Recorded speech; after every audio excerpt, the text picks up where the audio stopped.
selling business, and I go on to incorporate my own company, Livingstone Cameras Nigeria Limited.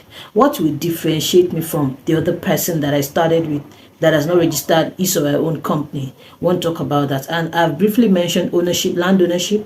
I've talked about being sued and being able to sue in the name of the company. So essentially, the company becomes an artificial person. That means that in the eye of the law, the company is a person on its own.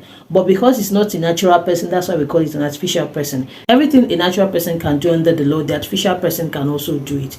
And what are some of those things? Those are we've talked about land ownership, we've talked about being sued and being able to talk about perpetual succession, which means that if a member of the company died, maybe 2 or 3 people own a private limited liability. If one person dies, the company does not fold. That's not the end of the business. So there's perpetual succession. There's a procedure for the transfer of the shares and the ownership of that person to the appropriate persons for the company to continue